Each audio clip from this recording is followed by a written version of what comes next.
Hi, so John Chang again with Dan Edmonds, and we have a special guest this week, Sydney Robbins, who will be continuing our discussion about Dune. And I think maybe like probably the first obvious question is, what is this particular that drew you to these movies out of all different, sci-fi ones and stuff?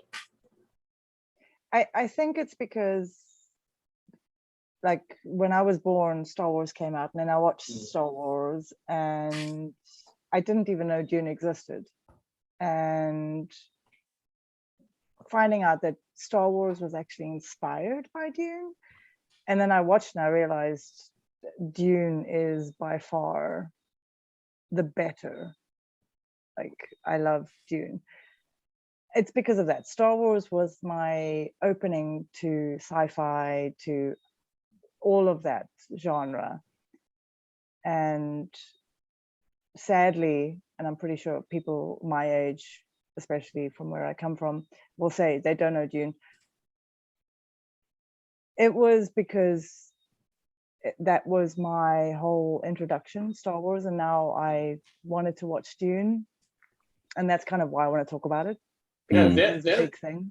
Yeah, Dan and I are definitely fans, of course, of Star Wars, and so it's definitely influenced us as well, like kind of like you said, the relationship between the two. And also, I think,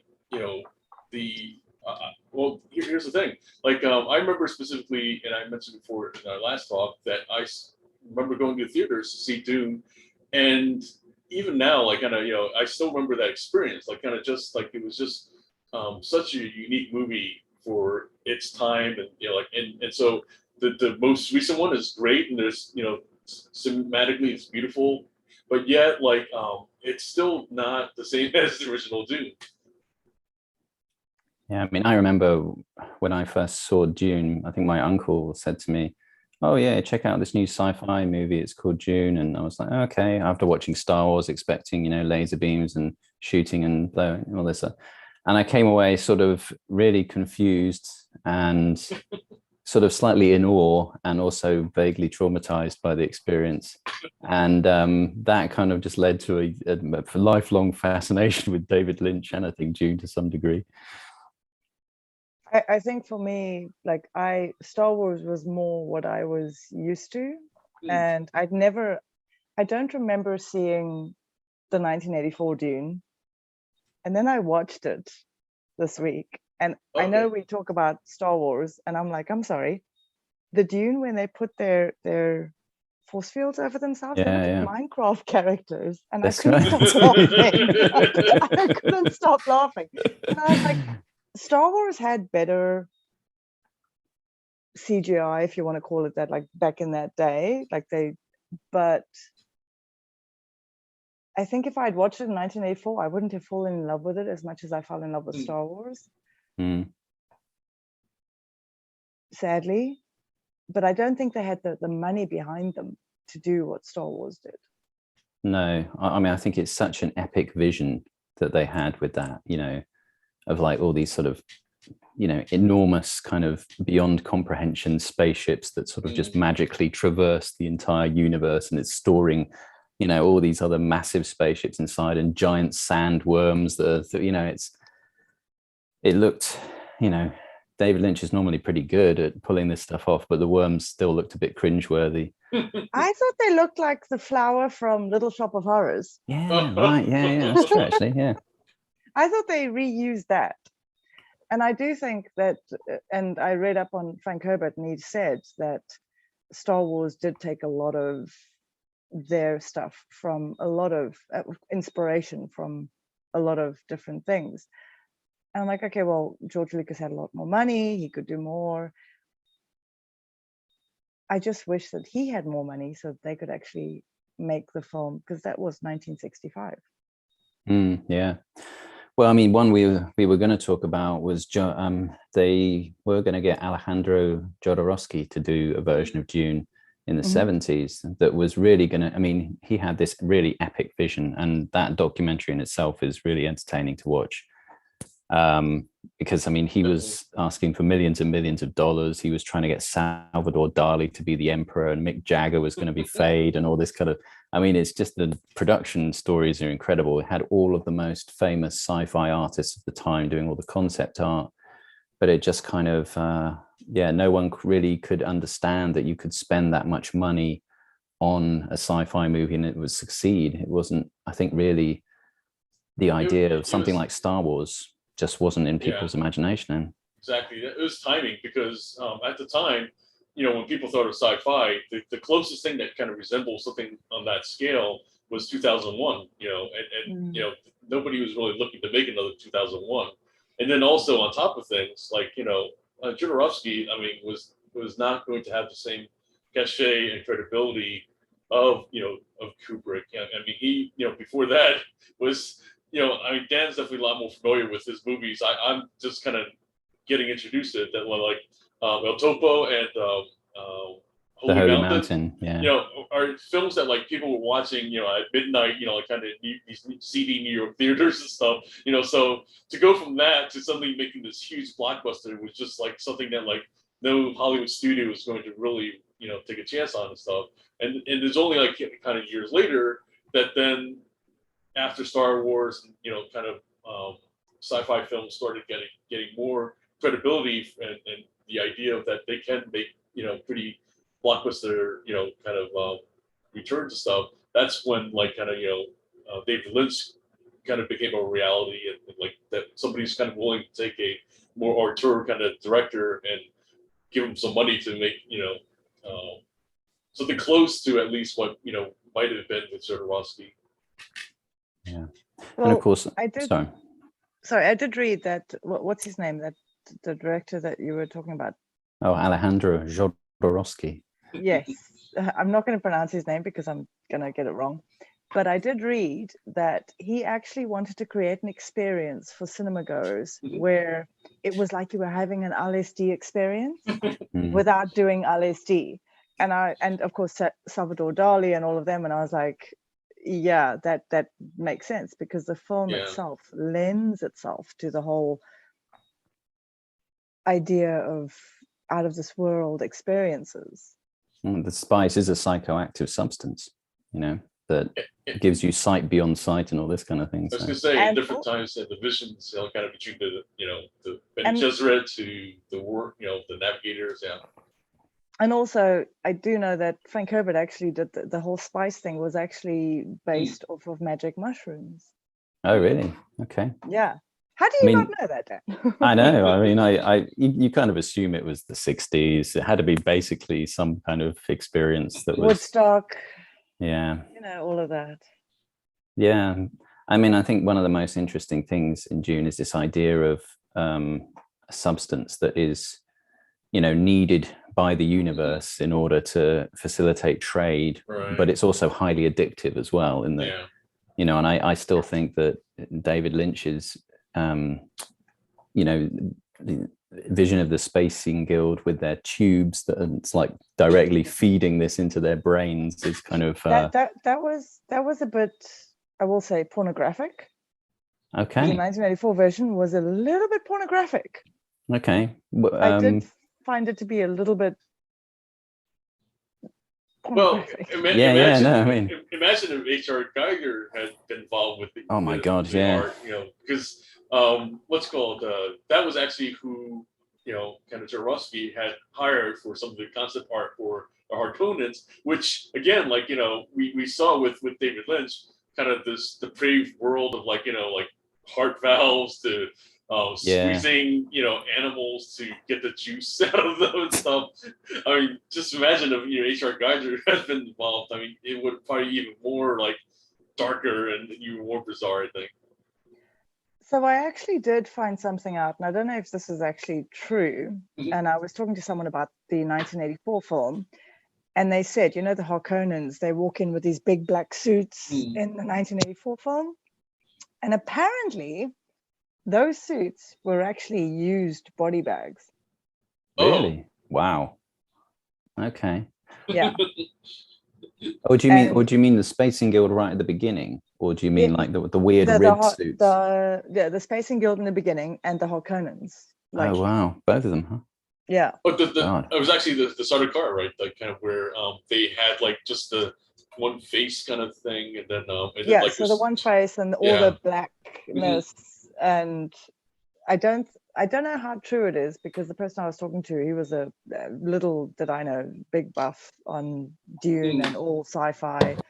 And he said to me, he's like, you do realize that the extras were wearing used body bags and they didn't know. And when they found out, they were like, no. The fact that they were used is kind of a bit of a overcommitment, you might say, to the vision a little bit. A big budget. So no, still, you know. Well, you know, kind of good rinse, you know, it'd be good to go then. Hopefully better than a good rinse. Yeah. I mean, I would say, you know, definitely the costumes are, it's pretty much the star of the show in the 1984 one, or it's definitely the most attention-grabbing piece of it, I would say. I think the Baron. Yeah, the Baron is...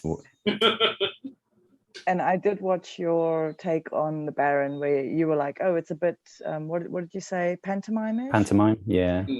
I think he needed to be pantomime-ish, because he was this disgusting... There were gay undertones where you just knew that, like, absolutely...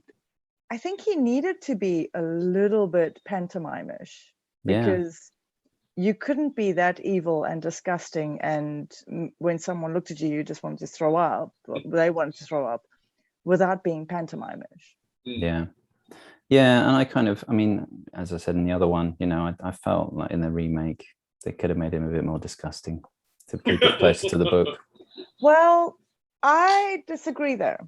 Okay. I think, considering it's been more than 20 years, I think the way they created the Baron now, for me, the film is quite relevant to current day for various reasons. But when you look at the Baron, he is this fat, and I'm going to say this, fat, disgusting, hideous. No, there's no sores or anything. He's just fat and disgusting and hideous. And it's not about him being, he's just hideous white man. And I think that's the idea, is that he represents excess, and like where you know, greed and ambition to the point of where there is no bounds, and like kind of, you know, that this is what happens with like kind of, you know, like you said, whether it's kind of like the almost archetype, you know, the white male archetype, like kind of where you know, power without limits. It's I think it's something that like very much I think clicks with like kind of people's idea of like kind of that's the kind of person who would go to a planet and like, you know, just basically mine it for what it's worth and not care about the, you know, the natives and the, you know, kind of the indigenous people, and then just kind of basically what we called last week of, you know, kind of the idea of hole in the ground, like kind of just leave a hole in the ground and kind of move on and stuff. And let's face it, you know, we have seen this like kind of, you know, in, you know, kind of across the world, and where there's resources, you know, where there's resources that like, you know, are valuable, and you know, like kind of, and then like, you know, basically like exploit it for the profits and move on, you know, kind of, yeah. I think that's one of the most depressing things about the Duniverse, is this idea that, you know, it's even 10,000 years in the future, it's still basically a kind of a feudal society, and the Harkonnens are kind of a two-tier society with, you know, elites at the top and everyone else is basically a slave essentially. And that's this kind of weird cycle, right? Where on the one hand, they're so advanced in the future, and they're so, you know, kind of, they have like technology in different areas that are really advanced. So meanwhile, they, you know, kind of gave up on computers, they gave up on some other kind of certain tech and stuff. And then meanwhile, like ultimately, they are still, like you said, they're pretty much like primitive people of like kind of colonizing and exploiting and still stabbing each other back and stuff. So here we are, we're supposedly thousands of years in the future, and we're still behaving the same ways. Well, for me, like, are we talking about 1984 or are we talking about the 2021 version? It's really both, right? Yeah, so for me, when you look at it, when I started watching Dune, because I watched the most recent version first, and for me, the biggest thing was how they used earth, wind, air, water, fire. Okay. And earth, wind, air, water, fire brings life. Well, earth, wind, air, and water brings life. Fire destroys destruction. Harkonnens, fire. They're absolute fire. Atreides is wind and water and air, and Yeah. Arrakis is earth. And when I was watching it, I was like, oh my God, this is a perfect depiction of how greed and corruption and all of that, and you have all of this going into it, and the Harkonnens have all of this technology, yet they're dumb as a box of rocks. Because if you watch the 1984 version, they had Sting as one of their actors, which I couldn't get over. And I was just, and it was this mentality of, and perfect mentality of, they're still Neanderthals. That mentality of Neanderthalism, where fire is, oh, I want power, and absolutely no regard or no understanding of how everything is connected, and how if you work together, it's more beneficial. And they just went in and destroyed everything. And they thought that just because they had all this firepower, because they could go and kill people and do whatever they want, they were going to win. Not understanding that, well, if we work together, we're stronger than you.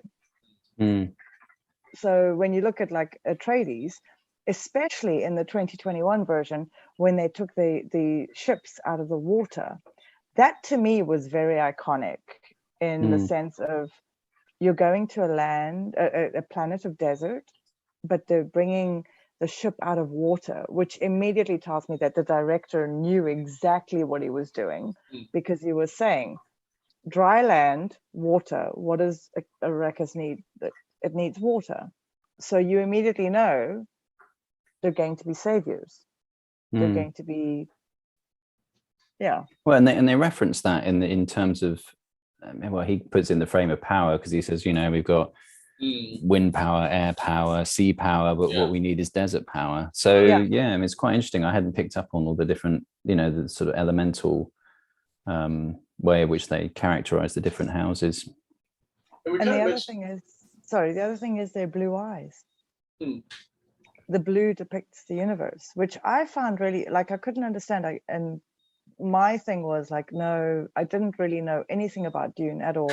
And then I did some research, and this is 1965, back in the day of LSD and mushrooms, and then seeing the whole universe. And I was like, yeah, now I understand why he wrote it with the blue eyes. They got the blue eyes through the spice, but it depicts the whole, we see the bigger picture of the universe. Right. And in Jodorowsky's version of Dune, the sky on Arrakis was actually like a bright blue. It wasn't sort of the usual desert thing. So what is that a, I'm not sort of familiar with blue being related to sort of universal consciousness. Look at it as the sky. We see a blue sky because it's a reflection of the oceans. So we don't necessarily see space until it's nighttime and we see the stars. It's the depiction, the blue is a depiction of, you don't know what's behind it. Yeah, I see what you're saying. The mystery, so to speak, of, interesting. I think it's also, we talked a little bit last week that for me, it's particularly interesting that, Frank Herbert is like 1965, that he's kind of touching on ecological issues, stuff that, like, at the time, people, like, weren't even really, I mean, there was no discussion about, recycling, kind of, like, oh, we need to, take care of the environment. But here in Dune, like, he very much, like, kind of talks about, well, if you are not, taking care of your, planet, I mean, it's basically going to be a desert planet, or it's going to be barren. And, it's this idea that, like, you have to kind of work in concert with, the ecology and your environment. And I mean, I think he was really ahead of his time for, touching on it on a, really profound level and stuff. because also we don't really see it in the 1984, but we see a little bit more of it that the character of the Kynes, he is this kind of ecologist or planetologist, excuse me, and it's this idea that you have somebody who is looking at the long term, kind of almost architect of the or in some ways, designing the environment itself, and that's also like kind of an interesting issue, like where, on the one hand, there is this kind of symbology, but the other, it's this kind of longer picture or bigger picture of that we can also, guide the planet in a certain direction and stuff. Yeah, well, I mean, Paul in the book, well, in the follow-up book, sorry, spoilers if people haven't read it, but he's then looking at how to sort of guide society as well. It's sort of that's the right. his the Kwisatz Haderach sort of thing. But, yeah. Well, if you watch the 1984 film, it kind of gives the whole thing away. Yeah. which was a bit upsetting for me, because I did kind of feel like they went through the whole 2 hours of the whole like 2021 version, and then all of a sudden 20 minutes of like 5 years shoved in. Yeah, we talked about that. Yeah, it's a shame, because I love the first half of the 84 version, but I just kind of like the second half is. I was thinking about that, and I was thinking, well, I think in those days, I mean, none of us had the idea of actually doing a Star Wars 1, 2, and 3. Yeah. And I think they thought, like, no, if we do this. And when I watched it, and I was watching it with George, and he was laughing, and then he was like, oh, well, we now know how this new one's going to end. And I'm like, really? We all know, because there's books about this, like it's going to end, like the book ends. And he's like, no, I just felt like it was anticlimactic. And I was like, okay, but it's 1984. I do think there is a bit of a white messiah thing about the whole thing again. But to be fair, Lynch did, not to cut him, but he did change the ending from the book anyway. So it will be slightly different, if it's any consolation. I was gonna say, and if, like for Dan and I, the question is like, what direction will kind of Denis go? Denis Villeneuve go, because he can kind of shift things, whereas by the book, so to speak, which generally speaking that seems to be the case. But it's interesting that along the way, if you notice, he's kind of done little changes here and there, like that kind of it's not real in your face and stuff, but it's kind of subtle, like kind of little moves that it's kind of where it's almost like he's saying to you as fans and stuff like that, hey, kind of I'm what's called I'm going mostly by the book, but there's a few of my touches. And then also what I didn't realize too until watching the thing with Jodorowsky is he was even influenced by Jodorowsky, because if we look at the ornithopters, it's very much from Jodorowsky's designs actually, and that surprised me. Like watching the documentary, that's and that's very different from of course Lynch's, and it's kind of in some ways the book didn't really get into a whole lot of exact detail of describing what the ornithopters look like and stuff. So it was interesting that he chose specifically something that was from, somebody else's, vision to some degree. But let's get, absolutely. White Messiah, though, I think this is really interesting. The people are accusing of this. It's maybe not the white Messiah. It's for me, being a woman, it's the male coming to the rescue when the woman is actually the one that taught him the voice. The woman is the one that, and I'm like, and there is an element of maybe when I was watching it, both 1984 and 2021, and me, with the current environment and us realizing that, women and men are both powerful in different ways, but in equal ways. His mother taught him how to use the voice, and he is only powerful because his mother taught him those ways. Yeah. If his mother didn't. And so I look at like when 1984 we find out that the daughter, the young sister, ends up killing the Baron, which I thought was absolutely hilarious, the way they did it. But it worked, but it was funny. And the only reason why I laugh is because I'm like, okay, they didn't have CGI in those days, and it was very soap opera-ish. You know, it was the whole like soap opera glare, the soap opera side eye, and I was like, okay, this is too funny. But I do think that in his own way, Herbert was like trying to say, yes, maybe a man is going to start changing the world, but he's only going to start changing the world because a woman actually taught him how to. Yeah, I think that's one of the most interesting things about the Bene Gesserit is that they're kind of laying the groundwork for their grand plan, which is essentially basically he's their puppet. Yeah, basically he's like, oh yeah, I am the Messiah. It's like, no honey, if mommy didn't teach you how to do what you do, you wouldn't be anywhere. Yeah, and I think it's you know, this is the thing, people would really need to watch parts 3 and 4, I guess, and then you know the story changes quite considerably. So by then you will look back on the accusations of white messiah quite differently. But anyway, I don't want to. It's not so much the white messiah. No, I take that back. It's not white messiah. Well, it's male messiah. Male. Maybe. Yeah. Savior. Oh, male savior. Yeah. And it's like, no, actually, what's behind him?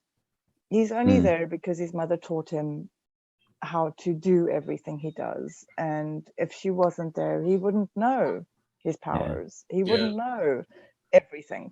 He would have the power because he was born from her, but it would be dormant. And I would say the 84 does downplay the Bene Gesserit role in the movie quite a bit, because they are supposed to have, you know, supernatural martial arts capabilities, and they've kind of that's been taken away to just the voice. But I do like that. I do like the way they've done that, is because women don't have that physical power now. Right. So now we only have our voice. Yeah. And that's one of the things that while I was watching the latest one, I realized like it is there is so much going on in this film that is so empowering. I guess you have a male who's going to be the Messiah or whatever you want to call him, but behind that, it's the mother, it's the matriarch, it's the.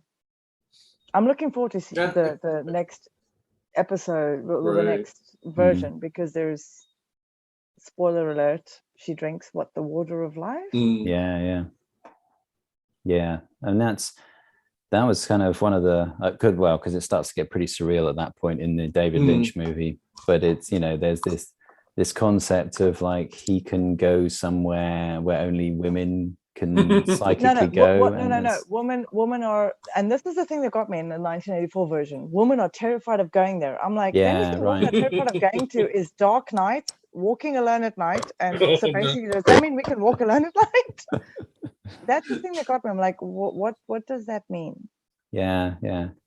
Maybe it means the masculine and feminine come together, and because he has so much of his mother and he's masculine, it allows him to be masculine and feminine and go into this thing.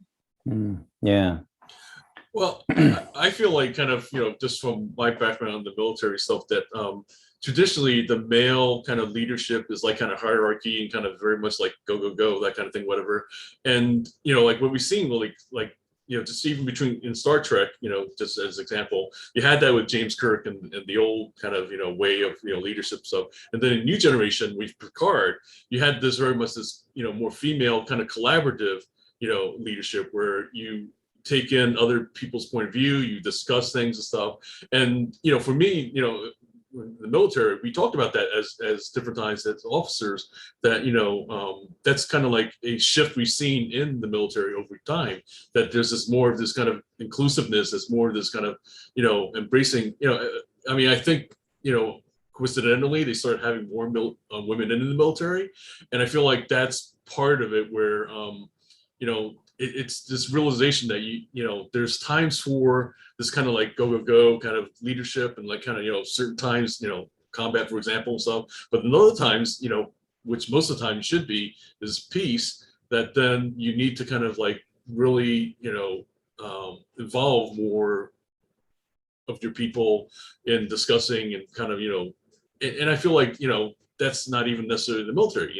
It's even in politics and kind of other maybe even the office and stuff, that the old corporate structure was very much kind of the male kind of leadership and stuff, and then times have changed.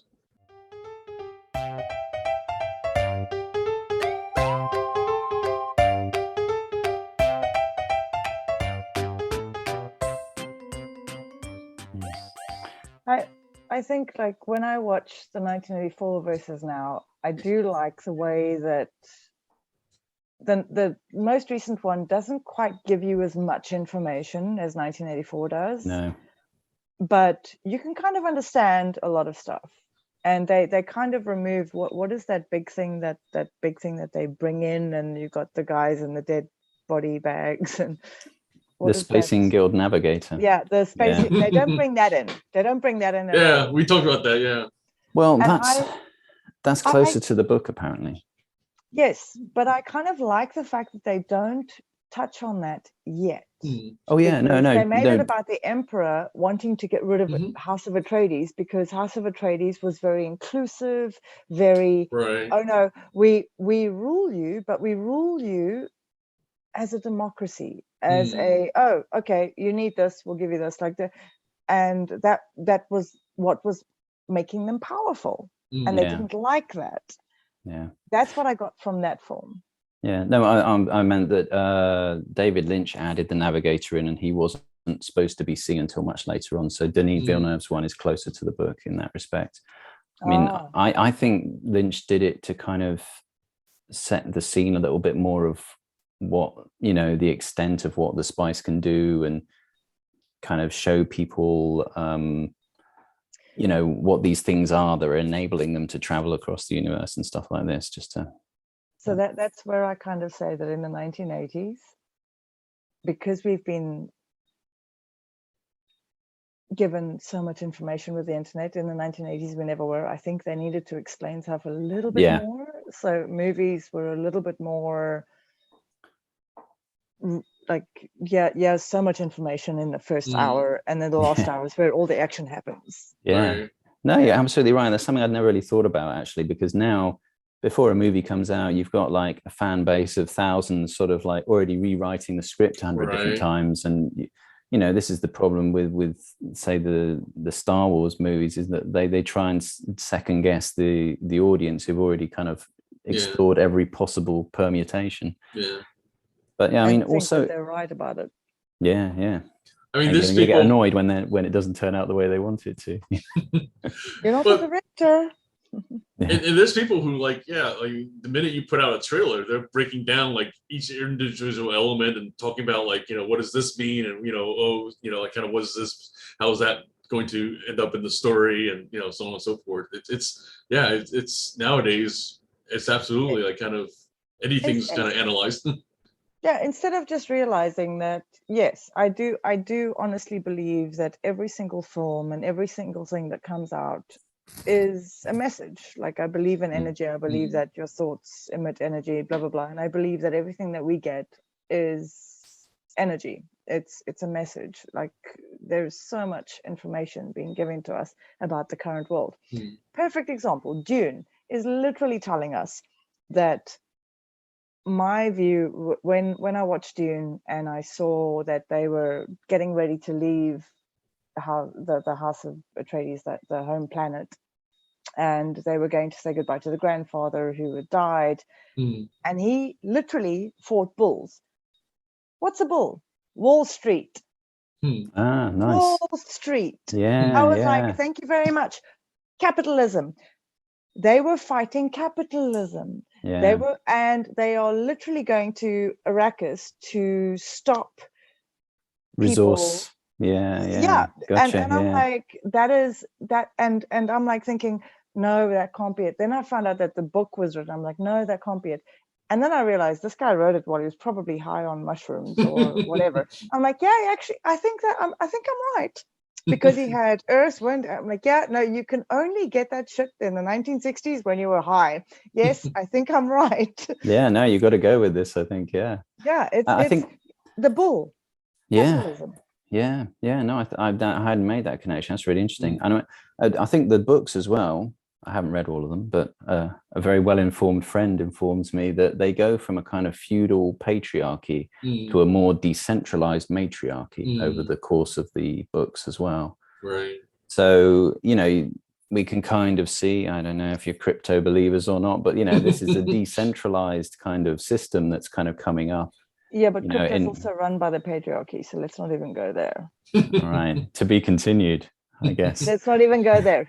Do you know any woman who owned crypto? No. Yes, my wife. No. I mean, who run crypto? In theory, no one really won't. Yeah, exactly. But it's that. And when I watched the film, and I watched Dune, like the most recent one. And I'm so big into, like, I get really invested into films. And George was sitting next to me. I'm like, oh my God, look, bull, it means Wall Street and water. And I don't know. And he's looking at me, he's like, I'm just watching a film. I'm like, okay, yes, but we need to discuss these things. And I'm like, that's the whole point of films. I think they were way back when in the 1960s, this guy knew, hey, you know what? Like, we didn't have a name for it. He gave it the whole, my grandfather died by chasing bulls or whatever. Yeah. And back in that day, I think Wall Street still had the bull. It was the bull year and all of that stuff. Oh, yeah. Well, yeah. They've referred to cycles as bulls and bears for a long time. Yeah. I don't know if they actually had the bronze thing there yet, but no, definitely, but they referred to it. Yeah. Yes, it was the bull thing. And then it was the whole, the imagery that the director used. And I honestly believe this is, we never get given stuff just by accident. We always get given messages. The imagery that he used, especially like 1984, it was the 2021 version where the Duke is lying there and he looks up and he sees the bull's head. Oh yeah. Just as he's dying. And that's one of the last things that he sees. Right, and it's like capitalism is killing him.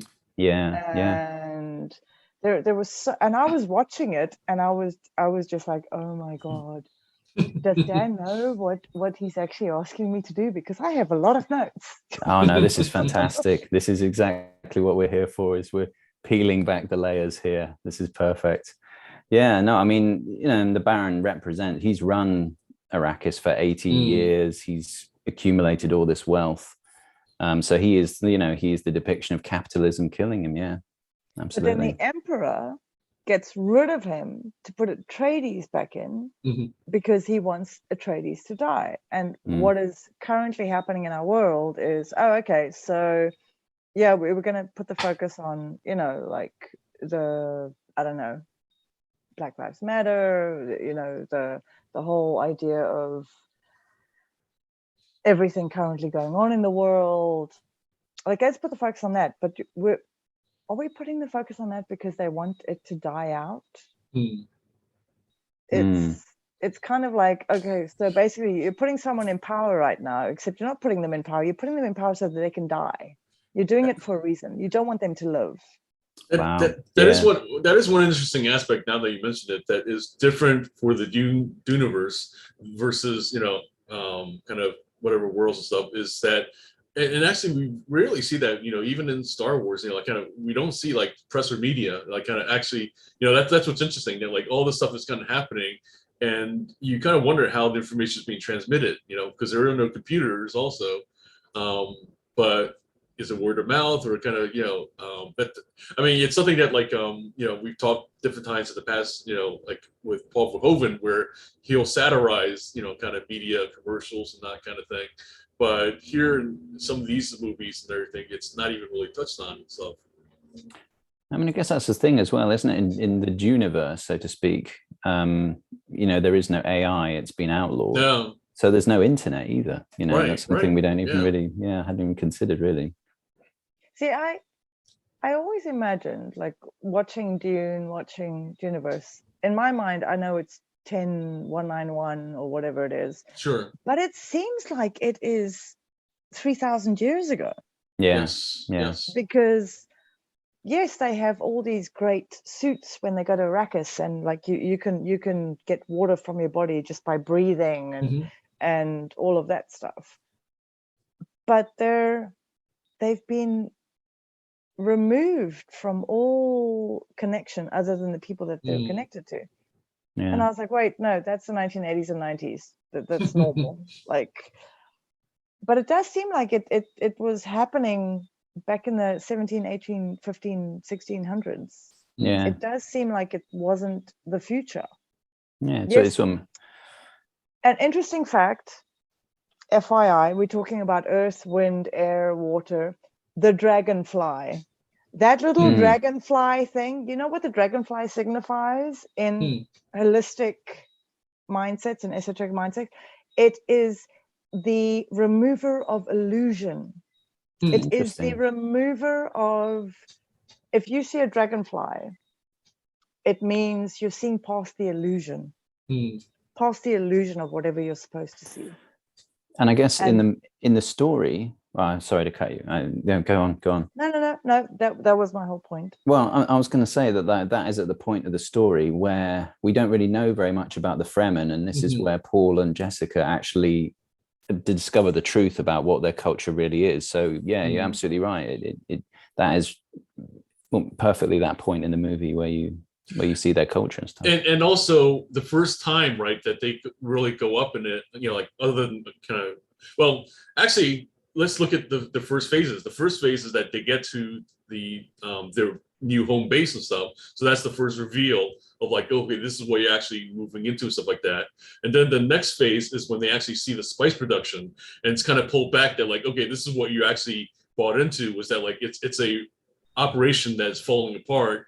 And so that's a great point though about like kind of removing illusion, because it's only after they are there seeing kind of these people that are basically, kind of, we've got to save the spice and stuff, like kind of they really see like kind of what spice production is really about versus whatever they thought and stuff.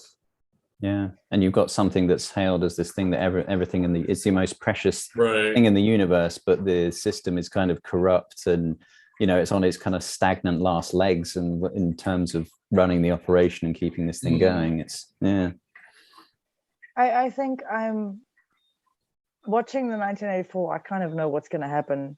Like, yes, okay, like the whole last 20 minutes of 1984, you kind of get the whole thing. I still think that he's going to have surprises for us. I really do think that like that's what's going to happen in part 2. So. Because he's a fan too, because clearly not only has he recognized that like there was a version before his, I think also he's clearly a fan of Jodorowsky. So like I think he's really going to surprise us with like, okay, you've seen these other versions of stuff, but this is my version. I think that's what he's saying overall. Yeah. So one of the things like in the recent version, and so I'm big on energy, and I'm big on how I'm an energy worker. I'm big on how we see the world and how we're connected, and I believe everything is a living, breathing thing. And for me, when I saw the dragonfly things in the 2021 version, I immediately grabbed yours. I'm like, oh my God, you know what dragonflies mean? And then in that one scene where they're taken into that little tunnel thing, and then they have to run out, and they're trying to start the dragonfly thing. And because he is fearful, and she is doing that whole fear is a killer, blah, blah, blah, blah, blah. Yeah.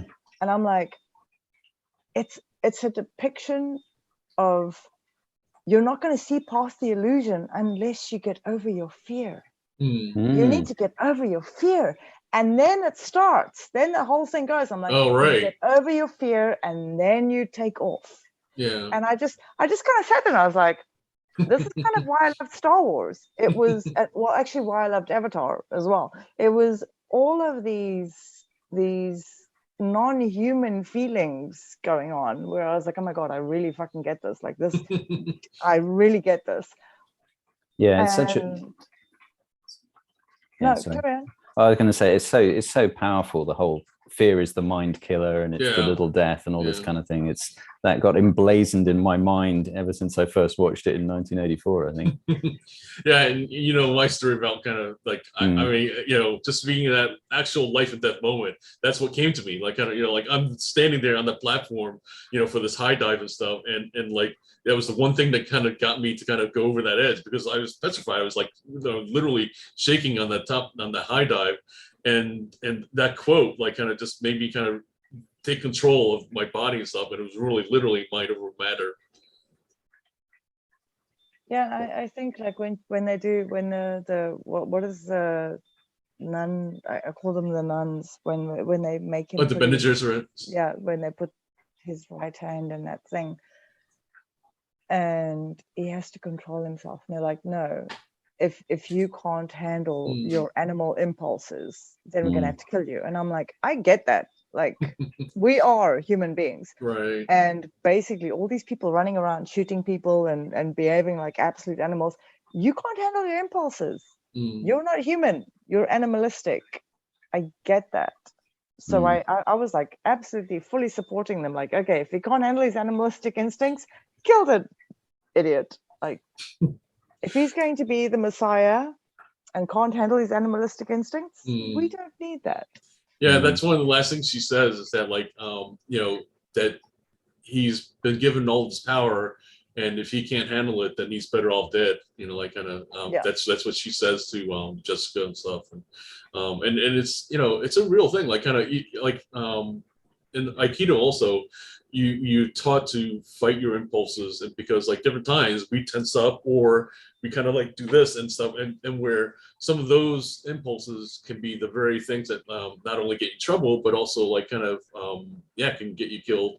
And but other times, you know, like kind of on the other side of it is like you're learning these techniques, and if you are using them to abuse somebody, or to kind of, you know, the whole thing of like, you know, bully and stuff like that, then that's also not what, you know, you're learning Aikido for. It's supposed to be for strictly defense, and strictly for when somebody's attacking you, to kind of, you know, like just to, you know, especially unpropagated stuff, to turn that around, to kind of, you know, like and, you know, like kind of on the more philosophical side is the kind of this idea of restoring balance in the universe, like kind of where you know, somebody who's attacking is off balance, you know, kind of you have to be off balance to attack, and so, you know, you're literally helping them to restore their balance and stuff. Yeah, that actually makes a lot of sense. And it's sort of I mean, the martial arts stuff is sort of represented in the way the shields work as well, in that, you know, you mean the Minecraft things? Yeah, Minecraft suit. In the, you know, you've got to attack slowly, but you can defend quickly. So you're kind of more, your defending is more emphasized than your attacking, so to speak. And you're only really doing that to ensure safety for yourself and everyone else. You're not doing it because you want to attack anyone. Well, what did you think of the fact that like you know, like in the 84 they had guns and all that, and then this one they're strictly knives, you know, like kind of like did that click with you? Or kind of what happened to that throat thing that they had?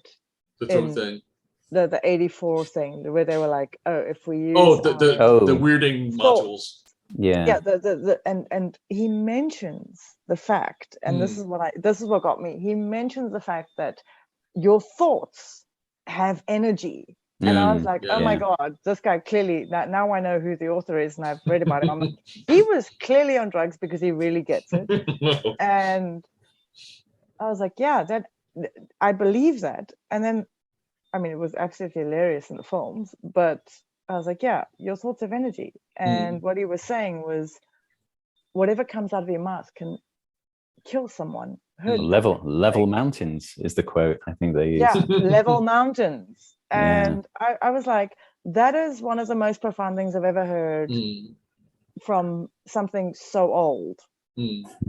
Like, where I'm like, oh yay, like we've all been trying to prove that your thoughts have energy and now someone has literally said, oh, by the way, your thoughts of energy, and when you speak of them, you can level mountains. And I was like, okay, the way you've done it is absolutely hilarious, but there is some seriousness behind it.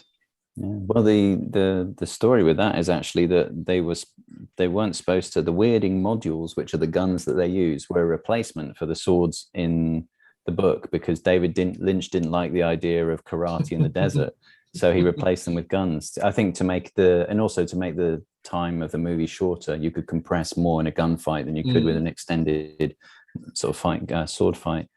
So, you know, I think a little bit of a tip of the hat to David Lynch there for introducing that as a concept, you know. So it wasn't in the books. They didn't use like guns related to the voice. No. They just used the voice to manipulate people and do it. And it's sort of portrayed as psychic in the 84 version. But I think in the books, it's more like they just have this mastery over their nerves and their ability to project their voices in a way that will, you know, affect people's nervous system or something like this. And there was something about like different words having power and stuff, which kind of also goes with the idea about energy and thoughts. That Modi was like kind of a power word, and then other kind of, you know, there's a few other that were like just certain words that like had a certain power to it, which again, like kind of, you know, it's absolutely, you know, we recognize that from the more esoteric kind of you know, fields and stuff.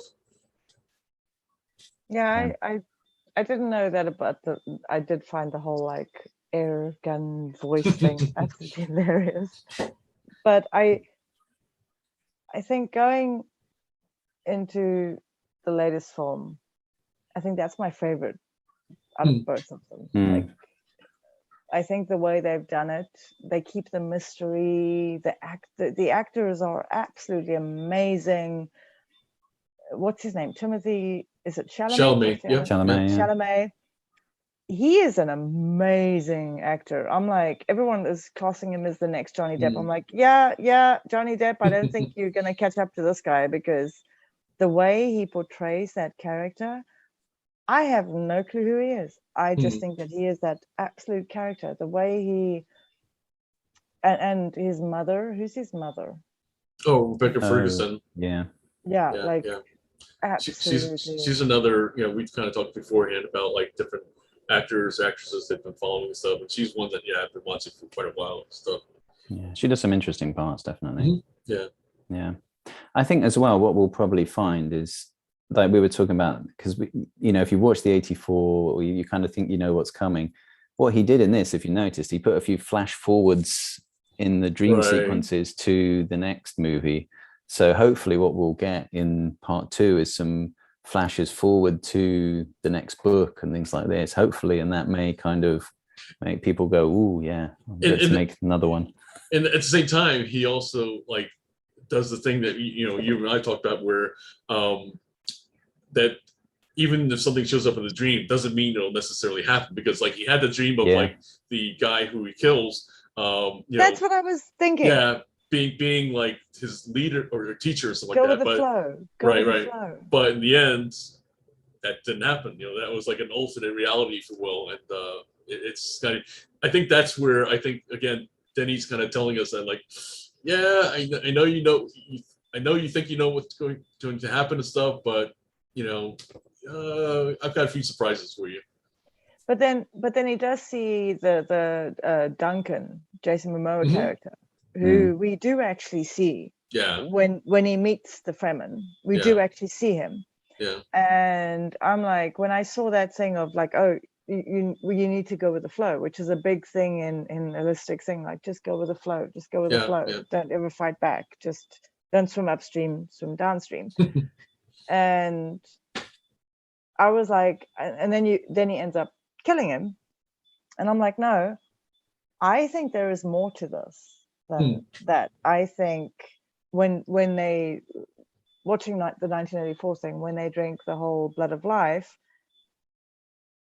there's this whole idea for me where I was watching, I was like, no, maybe there's this idea of that whoever they kill, they kind of get something from that person. That's very interesting that you say that, because that was Jodorowsky's original idea for the ending of his version of Dune. And then Paul would die, and then his kind of consciousness would be actually part of everyone else's.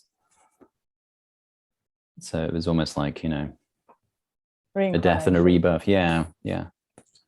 That's what I'm saying. That like Denis Villeneuve is like kind of just basically, like he's just drawing from all these different sources, and like he's picking, choosing what he wants, and like I think it's like at this point I'm pleasantly surprised by this first part, and I'm really looking for part 2, and then like you said, Dan, I hope that that sets things up for even parts 3 or 4 possibly and stuff.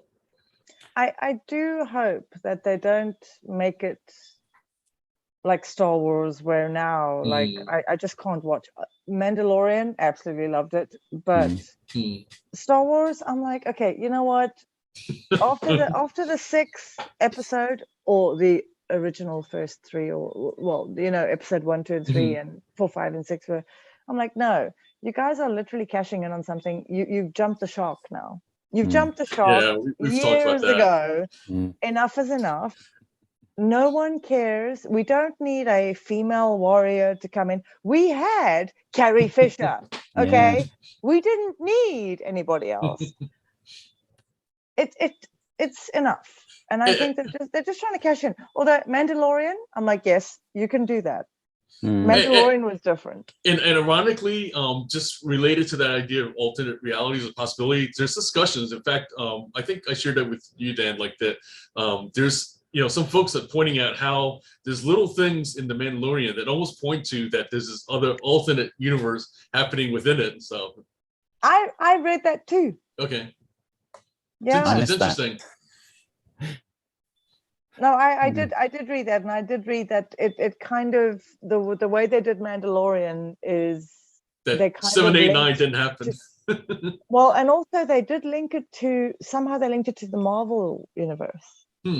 So they were making it the multiverse. Like there was so much stuff going on, and I was like, oh well, I clearly missed that.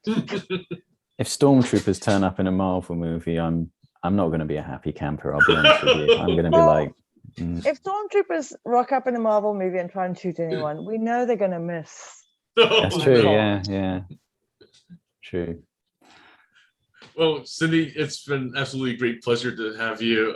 Definitely we'll look forward to having you back in future discussions. Dan, any other kind of thoughts? Absolutely. Thank you, Cindy. Awesome. Thank you. I've had so much fun. Good. Yeah. Hopefully we can. We've got a bit of maybe Ghostbusters or Nightmare on Elm Street and a few other things coming up. You know what? I will do both, but my favorite is Nightmare on Elm Street. I will happily talk. Nightmare on Elm Street is my favorite. Okay. Looking forward to it. Awesome.